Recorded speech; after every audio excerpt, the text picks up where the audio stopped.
Asalaamu calaykum waraxmatullah. Mar kale kusoo dhawaada channelkayga.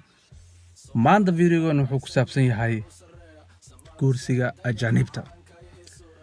Saa ugu barataan channelkan vlog ayaa ku sameeyaa. Vlogyadan waxa rabnaa ka hadalnaa. Wixii markaas maskaxdeeda ku jiro, wixii markaas igu cusub, wixii niyadda aan ku hayaa soo daaya. Maanta marka waxaa waa hal point yar oo inaan ka sheekeeyo maalmaha niyadda ku hayay. Kaasoo ah guursiga ajaanibta. Guursiga ajaanibta hal dhib ayaa ku qabaa.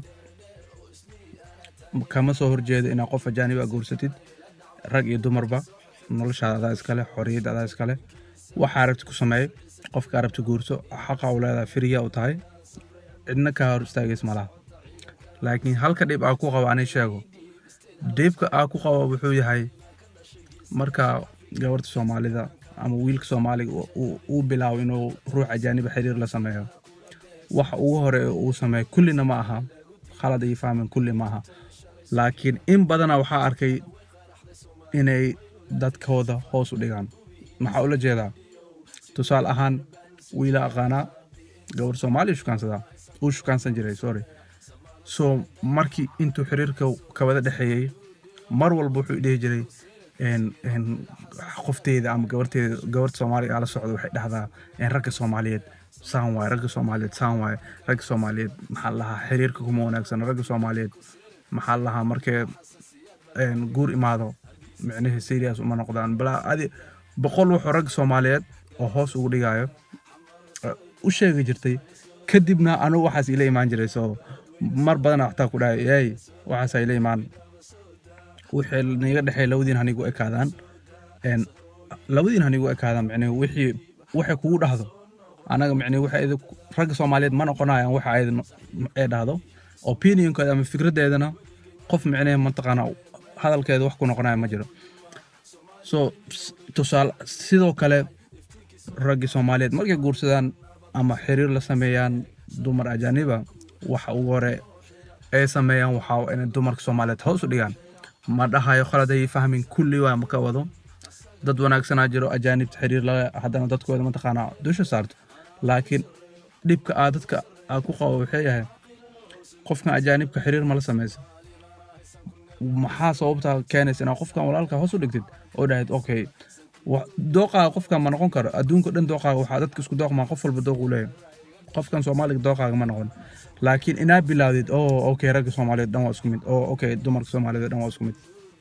Waa khalad. Mataqaana gabadha macallin ahaan jirta Soomaaliya markaas maalin waxa la isku keenay waxa la isku keenay Soomaalida ragga dumarka waxa la isku keenay gabarteena soo booday waxay tiri ragga Soomaaliyeed dhan waa isku mid.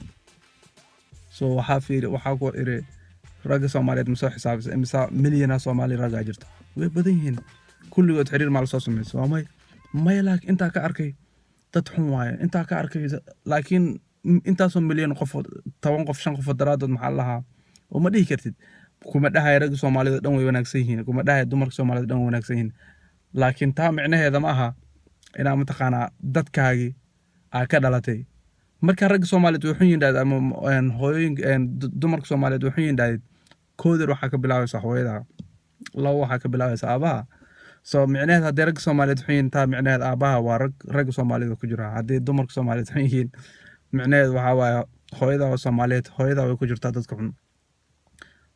Midaas aba kugu jirta niyadaada kugu ekaatay laakiin ruux kale ajaanib oo la tagtid ku dhahayd ragga Soomaaliyeed saan waa dumarka Soomaaliyeed saan waa wax laga wanaagsan yahay. Halka dhibaato ku qaba waxay tahay midaas. Horay u sheegayba noloshaada adaa iskale guurso ruuxa rabtid xiriir la yeelo ruuxa rabtid wax la sameey cidna ka hor istaagaysa malaha.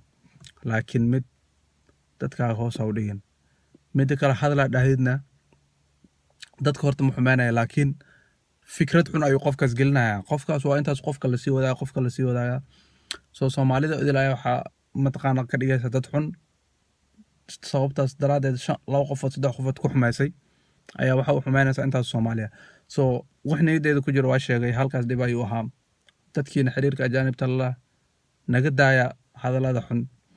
Channelka ta ku cusubta wax la sameeyo waa taqaana subscribe like haddii fikrad ka qabtid comment ku reeb. Peace out.